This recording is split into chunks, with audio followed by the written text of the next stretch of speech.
En attendant son procès en appel, Anna Delvey est assignée à résidence et vit un confinement des plus stricts.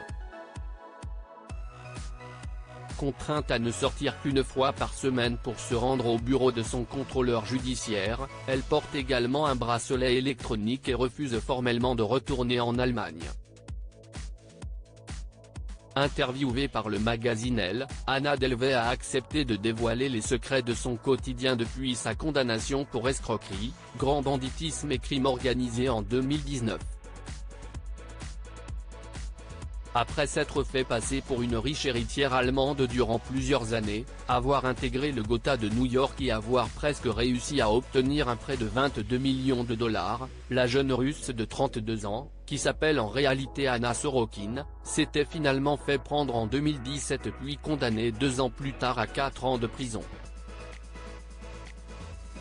Le but ultime de celle qui a inspiré la série Netflix Inventing Anna était de créer The Anna Delvey Foundation. Anna Sorokin rembourse ce qu'elle a escroqué à ses victimes, en vendant les droits de son histoire à Netflix à plus de 300 000 $.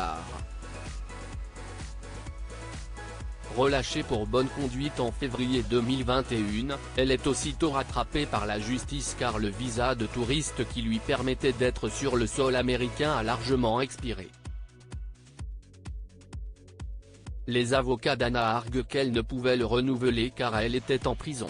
Les services de l'immigration répondent qu'elle n'avait pas à se trouver derrière les barreaux en premier lieu, expliquent nos confrères. Il m'empêcherait de revenir.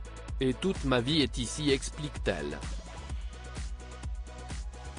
En attendant la décision en appel, celle qui apparaît comme la compagne de Chase dans la série est donc assignée à résidence dans un appartement cossu de Manhattan, à 4 250 $ de loyer mensuel, avec un bracelet électronique. Interdite de réseaux sociaux, elle ne sort qu'une fois par semaine, le jeudi matin, pour se rendre au bureau de son contrôleur judiciaire. Le plus souvent, elle parcourt à pied ces 3 km.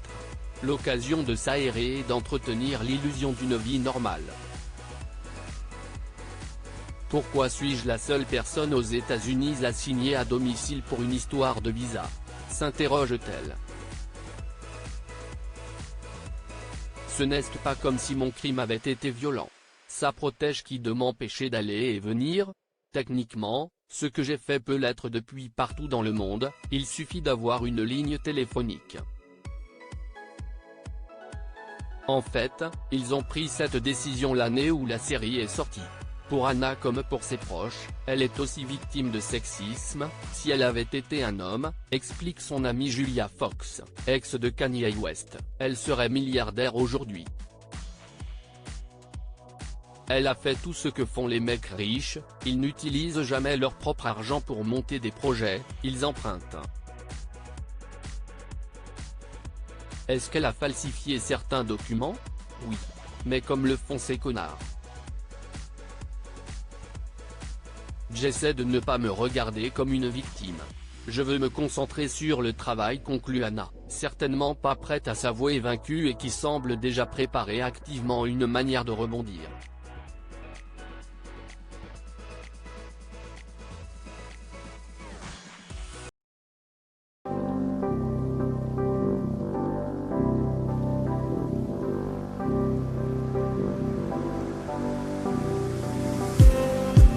Just